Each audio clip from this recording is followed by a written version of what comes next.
37 women. Minho had counted every single one who'd approached him tonight, and he felt absolutely nothing.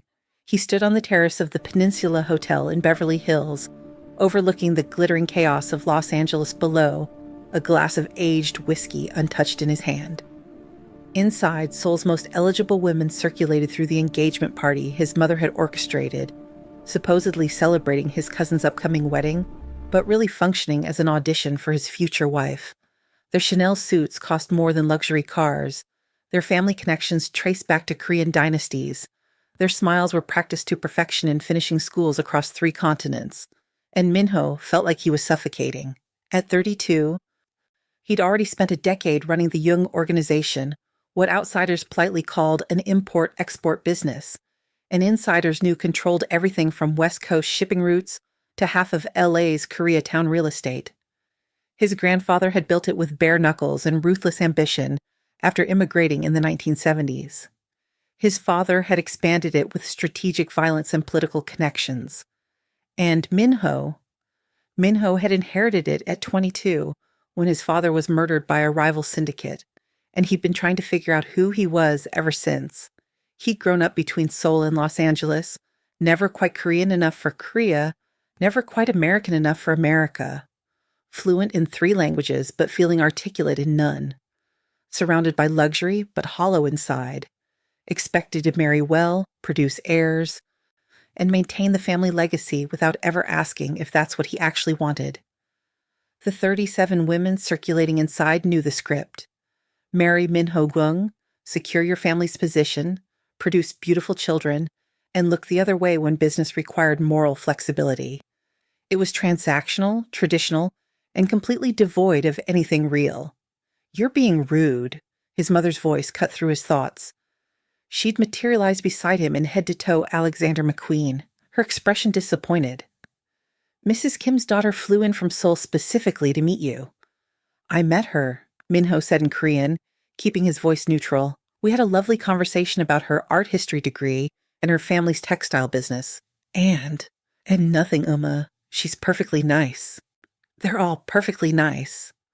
"Then why are you hiding out here like a teenager?" His mother's frustration was palpable. "You're 32 years old. Your grandfather's getting older. The family needs stability, and that means marriage, Minho, to someone appropriate." "Appropriate," Minho repeated, tasting the word like poison. "You mean someone who won't ask questions? Someone who'll smile at charity galas while I do whatever the organization requires?" His mother's expression hardened. "I mean someone who understands our world, who won't crumble when things get complicated. Your father married me because I was strong enough to handle the truth." "And look how that turned out," Minho said quietly. The slap came fast, sharp, and he accepted it because he had crossed a line. His mother's eyes were wet, but her voice stayed steady. "Your father died protecting this family. Don't dishonor his memory by acting like a spoiled child who's too good for the life he gave you." She left, and Minho stood there feeling like the worst kind of son, the worst kind of man. He should go back inside, should apologize, should pick one of the 37 perfect women and start building the appropriate life everyone expected. But then the terrace door opened again, and a catering worker backed through carrying a tray of empty glasses. She hadn't seen him standing in the shadows. Was humming something soft under her breath as she stacked glasses with practiced efficiency.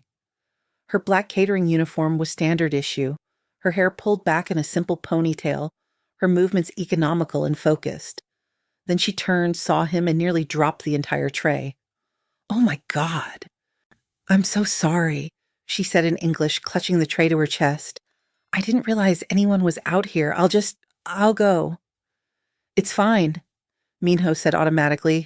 "You're not bothering me." But that wasn't quite true, because when she turned and their eyes had met, something had shifted in his chest, something he couldn't name.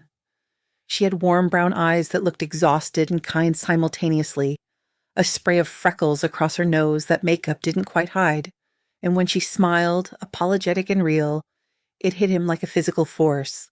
"I'm supposed to clear the terrace before the speeches start," she explained, still looking uncertain. "But I can come back if you need more time alone." "What's your name?" Minho heard himself ask. She blinked, clearly surprised. Riley. Riley, he repeated, and it felt important somehow. I'm Minho.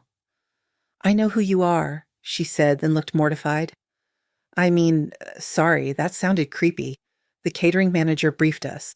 We're supposed to be extra careful around the host family. Careful how? Minho asked, amused despite himself. Invisible, Riley said honestly. Efficient but invisible. Don't make eye contact, don't start conversations, definitely don't spill anything on anyone important. Am I important? Minho asked. Riley looked at him like he'd asked a stupid question. You're literally the reason we're all here. The party is for my cousin's engagement. Please, Riley said, and then seemed to catch herself. Sorry, that was inappropriate. No, Minho said, stepping closer. Say what you were going to say. Riley hesitated, then shrugged. Everyone knows this party is your mom's attempt at matchmaking. Half the guests have been gossiping about it all night, betting on which family you'll choose. The honesty of it was refreshing, startling. And what's your bet? I don't gamble, Riley said. Then softer, but if I did, I'd bet on none of them. Why? Because you've been out here for 40 minutes avoiding the entire party, Riley said. That doesn't exactly scream excited about my options. Minho laughed, actually laughed, for the first time in weeks. You're very observant for someone who's supposed to be invisible. Occupational hazard? Riley said. You learn to read people when you work enough of these events. Figure out who tips well, who gets handsy, who you need to avoid. And which category do I fall into? Minho asked. Riley studied him for a moment, and he felt completely seen. Sad, she said finally. Say you fall into the sad category. The word landed like a punch, because she was right. He was sad. Had been sad for so long he'd forgotten what anything else felt like. I should go, Riley said, suddenly looking uncomfortable. This was definitely not invisible behavior. Wait, Minho said. When do you finish your shift? 2 a.m., Riley said. Why? Because I'd like to talk to you again, properly. Not while you're working. Riley's laugh was disbelieving. That's a really bad idea. Probably, Minho agreed, but I'm asking anyway. I don't date guests, Riley said firmly. It's unprofessional, and you're not just any guest. You're basically Korean royalty. I'm not royalty, Minho said. I'm just a person.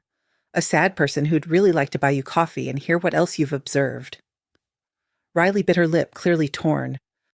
This is how people lose their jobs. I'll make sure that doesn't happen, Minho promised. She looked at him for a long moment, and he held his breath waiting. There's a diner on Western Avenue, Riley said finally. 24 hours, terrible coffee, but good pie. If you happen to show up there around 2:30 a.m., and I happen to also be there on my own time, that's not a date. That's coincidence. Coincidence, Minho repeated, feeling something like hope for the first time in years. I understand. Riley headed back inside, and Minho stood on that terrace feeling like the entire world had tilted on its axis. Inside, 37 appropriate women waited. Outside, in a 24-hour diner he'd never been to, a catering worker who called him sad might change everything. The choice should have been obvious, safe, logical. But Minho had spent his entire life making logical choices, and it had left him standing alone on a terrace, counting women like they were inventory. He pulled out his phone and texted his driver, "Clear my schedule for tomorrow, all of it." Then he went back inside, made his excuses to his mother, and counted down the hours until 2:30 a.m. The diner was exactly as Riley had described: fluorescent lights, cracked vinyl booths, and coffee that tasted like it had been brewed sometime during the Clinton administration. Minho loved it immediately. He'd arrived at 2:20, changed out of his designer suit into jeans and a sweater he'd borrowed from his driver, even tried to make himself look less conspicuous, though his watch probably still cost more than the entire diner. Riley showed up at 2:35, still in her catering uniform, looking surprised to actually find him there. You came? She said. You doubted me? Kind of, yeah, Riley admitted, sliding into the booth across from him. Rich guys say a lot of things they don't mean. I meant it, Minho said simply. They ordered. Riley got pie, cherry. Minho got coffee, regretted it immediately, and talked. And talked, and talked. Riley told him about growing up in Portland, about her mom who worked 2 jobs, about moving to LA 5 years ago with dreams of screenwriting that had slowly been ground down by reality. About the 3 jobs she worked now to make rent in a studio apartment she shared with 2 roommates and a cat who destroyed everything. Minho told her about Seoul, about feeling caught between cultures, about the pressure of family expectations. He didn't mention the organization, not yet. Didn't want to shatter this fragile, perfect thing happening between them. What do you actually want? Riley asked as the sun started rising outside. If you could do anything, be anyone. No one had ever asked him that before. I don't know, Minho admitted. I've spent so long being what everyone needs me to be. I'm not sure who I'd be if I got to choose. That's the saddest thing I've ever heard, Riley said, but she said it gently, like she understood. What about you? Minho asked. If you could do anything, write something that matters, Riley said immediately. Tell stories that make people feel less alone. Make enough money that my mom can retire. Adopt like 6 more cats. Minho smiled. That's a good list. It's the impossible list, Riley corrected. But we're allowed to dream. Can I see you again? Minho asked. Not at a diner at 3 a.m., a real date. Riley hesitated. I don't think that's a good idea. Why not? Because you're you and I'm me, Riley said. Because I watched those women at the party tonight. I saw what your world looks like. And I don't fit there, Minho. I work 3 jobs and eat ramen for dinner, and my biggest luxury is splurging on the good cat food. We're from different universes. What if I don't want my universe? Minho asked quietly. Then figure that out first, Riley said not unkindly. Figure out who you are and what you want. Then, if you still want to grab terrible diner coffee with a struggling screenwriter who smells like catering grease, call me. She wrote her number on a napkin, kissed his cheek, and left. And Minho sat in that diner as the sun came up, holding a napkin like it was the most valuable thing he owned. 3 weeks passed. 3 weeks where Minho threw himself into figuring out who he was and what he wanted. He started attending organization meetings with new eyes, questioning operations he'd previously accepted. Started asking his grandfather about transitioning to legitimate business. Started pushing back against expectations he'd never challenged before, and he called Riley. I've been thinking about what you said, Minho told her when she answered, about figuring out who I am first. And? Riley's voice was cautious. I'm still working on it, Minho admitted, but I know that whoever I am, whoever I want to be, I want you in that picture, if you'll give me a chance. Minho, one real date, he said. Let me take you somewhere nice. Let me show you that I'm serious. Riley was quiet for so long he thought she'd hung up. Saturday, she said finally, but nowhere too expensive. I don't own fancy dresses. You don't need a fancy dress, Minho said. You're perfect exactly as you are. Saturday, Minho picked her up in his car, no driver, just him, and took her to the Getty Museum. They wandered through galleries, and Riley talked about composition and storytelling, and Minho found himself falling harder with every word. I need to tell you something, he said as they sat overlooking the city. About my family, about what we do. And he told her everything. The organization, the illegal operations, the violence he'd grown up around, the parts of the business that existed in shadows. I'm trying to change it, Minho said. Trying to transition everything to legitimate operations, but it's slow, and in the meantime, yes, there are parts of what we do that operate outside the law. Riley was quiet, processing. Have you hurt people? She asked finally. Not directly, Minho said, but I've made decisions that led to people getting hurt. I've looked the other way when I should have intervened. I'm not innocent, Riley. But you're trying to be better, Riley said. I am. But that doesn't erase what I've been. Riley looked at him, really looked at him. My dad was in prison for most of my childhood. Drug trafficking. I grew up visiting him through glass, watching my mom work herself to exhaustion because he'd made choices that destroyed our family. I swore I'd never get involved with anyone connected to that world. I understand, Minho said, heart sinking. If you want to walk away? I didn't say that, Riley interrupted. I said I swore I wouldn't, but I also swore I'd never move to LA, and here I am. Sometimes we break our own rules for the right reasons. Am I a right reason? Minho asked. I don't know yet, Riley said honestly, but I'd like to find out. If you're serious about changing, if you're really committed to making your organization legitimate. I am, Minho promised. I swear to you, I am. They dated carefully at first. Coffee dates and museum visits and long walks where they talked about everything and nothing.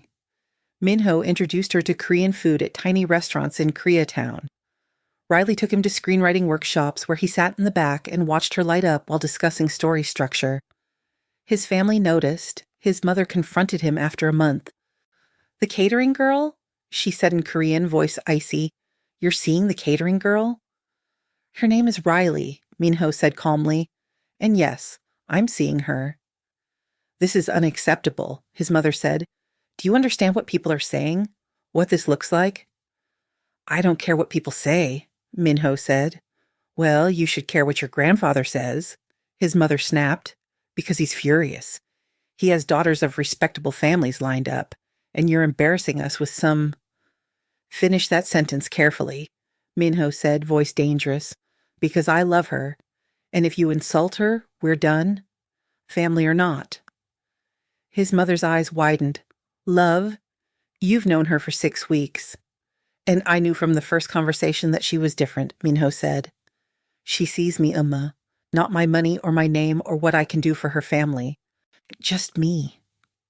And when she finds out everything about your world, his mother challenged, when reality hits and she realizes what being with you actually means? I've told her everything, Minho said. She knows exactly who I am, and she's choosing to stay anyway. But his mother wasn't convinced, and neither was his grandfather. The warning came through his second-in-command, delivered carefully. Your grandfather wants the relationship ended, Daniel said. He's concerned about security, about exposure, about control, Minho finished. He's worried I'm making choices he hasn't approved. He's worried you're vulnerable, Daniel said, that she could be used against you. And there it was. The truth Minho had been avoiding.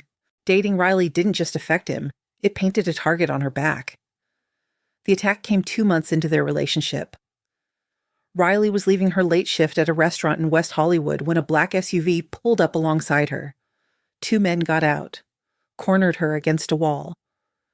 Message from the Jung family, one said in accented English. End it with Minho or we make problems for you. Your mother in Portland, your friends, everyone you care about. They left her shaking in an alley, and Riley called Minho with trembling hands. They know where my mom lives, she said when he answered. They know everything about me. Minho, I can't do this if my family is at risk. Where are you? Minho's voice was deadly calm. I'm coming to get you right now. No, Riley said, joining. Don't you see? That's exactly what they want. They want me scared. Want me to depend on you. Want me to be a weakness they can exploit. You're not a weakness, Minho said. Riley, please, let me protect you. I don't want to be someone who needs protecting, Riley said, crying now. I moved to LA to build my own life, to be independent. And now I'm looking over my shoulder everywhere I go. This isn't who I want to be. Then let me end this, Minho said. Let me deal with my grandfather. Let me... What? Riley interrupted. Go to war with your own family? Choose me over everything you're trying to build? I won't let you do that. I won't be the reason you destroy your relationships. You're more important than any of them, Minho said desperately. But I shouldn't have to be a choice, Riley said softly. We've been together 2 months, Minho, and already your world is trying to tear us apart. What happens in 6 months? A year? Will I ever stop being a target? I'll fix this, Minho promised. Just give me time. I can't, Riley whispered. I'm sorry, I really am. But I can't live like this.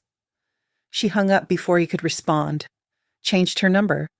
Quit 2 of her 3 jobs. Moved to a different apartment. And Minho felt something inside him break. He went to his grandfather's office at midnight, walking past security who knew better than to stop him. You threatened her, Minho said without preamble. You sent men to scare her.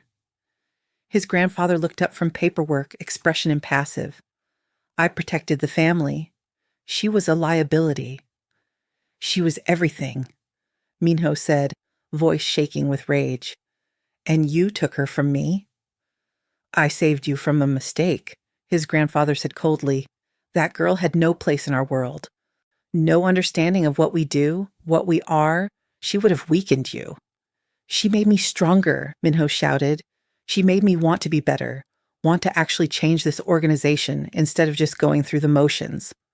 Then change it, his grandfather said. Stop talking about transition and actually do it. Prove you can run this family without letting emotions cloud your judgment. And if I do, Minho challenged, if I make everything legitimate, clean up every operation, will you leave her alone? If you can do that, his grandfather said slowly, then you'll have proven you're strong enough to choose your own path. But until then, she's a distraction you can't afford. Minho left that office with murder in his heart and a plan forming in his mind. If he wanted Riley back, he had to earn it.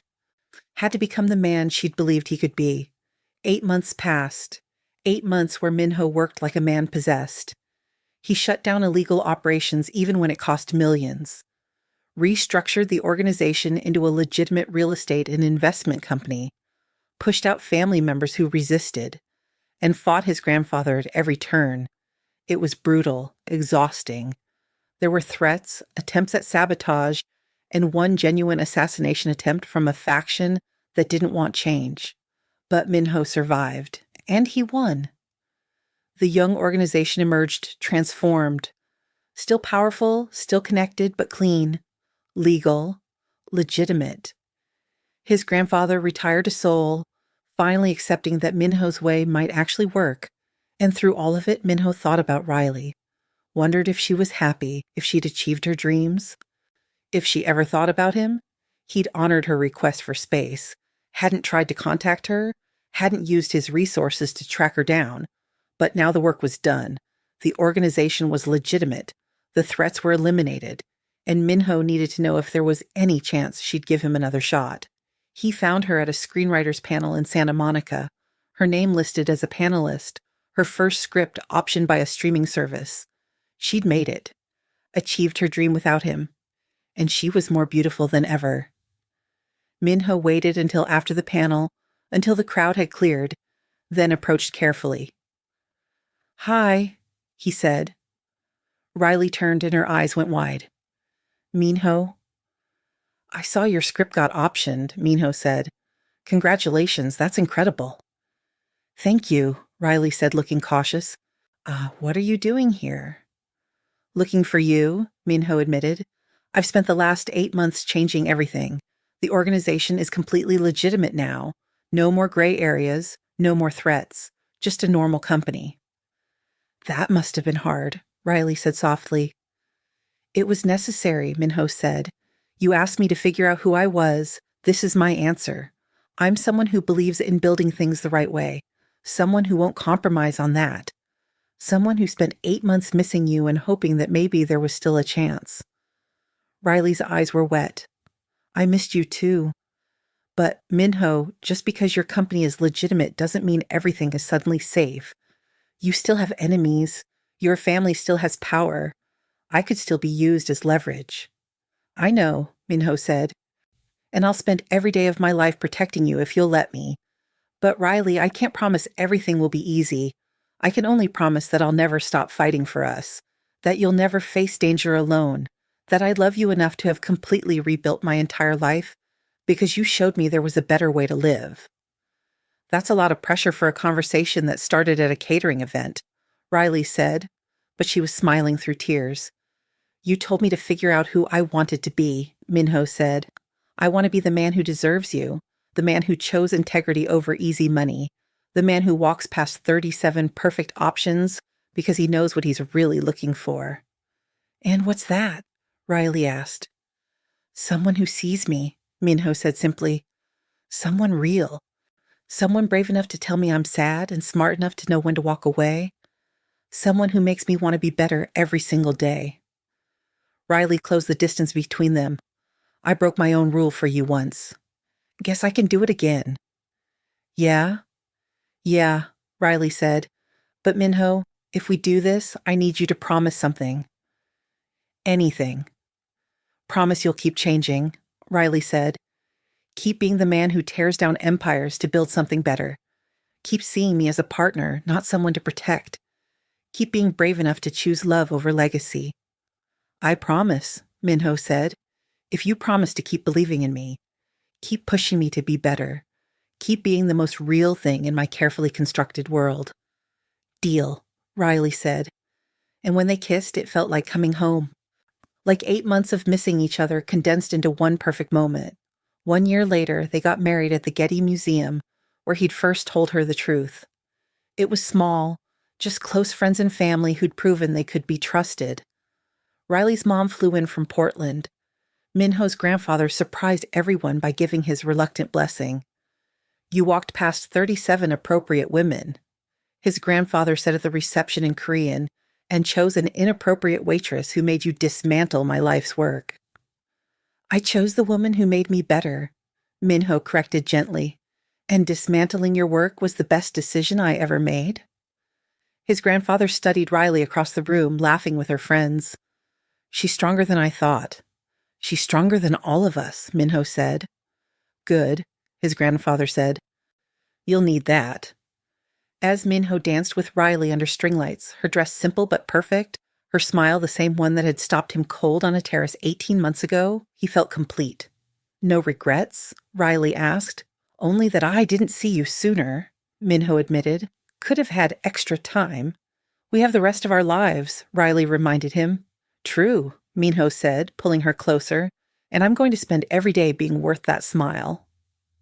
Somewhere in Seoul, 37 appropriate women had married appropriate men and built appropriate lives, and Minho had found something infinitely more precious than appropriateness. He'd found love, real, messy, transformative love that had forced him to tear down everything he'd been and build something better. And it all started because a catering worker had called him sad. And he decided that was the truest thing anyone had ever said. If you love Minho and Riley's journey from a terrace meeting to forever, smash that like button. Subscribe for more emotional Korean mafia romance stories. Drop a comment telling me which moment hit you hardest: the museum confession, the forced goodbye, or the screenwriter panel reunion. And let me know what story you want next. Should we explore Daniel's secret past or dive into Riley's screenwriting friend's unexpected romance? You decide. Thanks for being here, and remember, sometimes the most powerful thing you can do is be honest with a stranger. You never know whose world you might change. See you in the next one.